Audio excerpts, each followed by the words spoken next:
Ball players, how's it going? This is Coach Poncho Hodges from Hoop Prodigy. We got my guy Stone Sinek helping us out today. He's a junior at Fullerton High School. Today we're talking about shooting rules and concepts.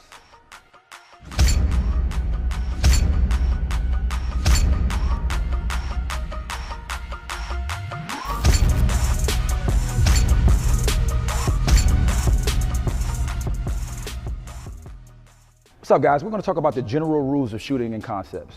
Our athlete Stone right here is going to demonstrate some stuff for us as far as like how your body should be placed. Okay, it's important before you take your shot to concentrate on looking at your target. Okay, I know some of these kids, you know, the young kids, when they dribble the basketball, they still like to look down at the ground, but you have to develop your ball handling well enough so that you can look at your target. Your eyes should always be on the chest of the defense and the basket. Okay, so before you take your shot, before he even goes into his position, his eyes should already be looking at his target, which is the basket. Okay, the longer you get a chance to look at your target, the more chances you have to make the shot. All right, so we have Stone right here. So the most important thing is making sure that your feet are shoulder width apart. Okay, shoulder width apart. Now we go from the feet to the legs. We get into a position with bent knees. Good.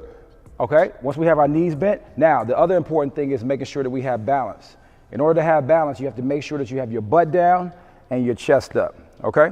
Now, once we have those components down, now it's time to start talking about the basketball placement, all right? So the most important thing that you want to do is make sure that your guide hand is in the correct position and to make sure that your shooting hand is in the correct position, whether you're right or left-handed, it doesn't matter, okay? So right now we have a right-handed shooter. So if you notice, you see where his guide hand is? It's right there on the side. Remember, the guide hand is only used to just guide the ball. That's why it's called the guide hand. You just want to have it right there placed just to hold the basketball in its position, all right? Your shooting hand is what's going to do all the work, okay? Your guide hand is going to hold the ball, and then when you get to the crest of where you want to shoot, then you release with the shooting hand, okay?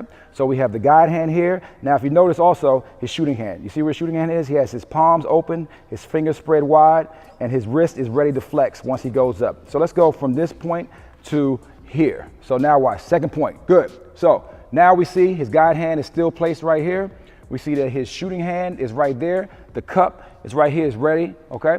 Now, let's go to the third position. Third position is here, right, good. Now, if you notice, he still has his knees bent. This is very, very important. His feet are still placed shoulder width apart. His knees are bent in the correct position because your legs is where you get all your power from if you're a shooter. Now, you can get away with having your knees, you know, kind of standing straight up from a close position, but the further you go away from the basket, the more you will need your legs to go into your shot. Okay, so we have the third position right here. If you notice right here, he has his guide hand right here. His elbow is straight. He's a right-handed player. His elbow is facing the basket. All right, so these are the components that you need to make sure to concentrate on, okay? Beginning with the feet, going to the knees, making sure the legs are shoulder width apart, chest and the back, placement of the ball, guide hand, shooting hand, go up to the position, and now he's ready to shoot. All right, so those are the basic fundamentals of shooting. You know, this is for beginners to all the way up into NBA guys. These are the concepts that you have to get locked down.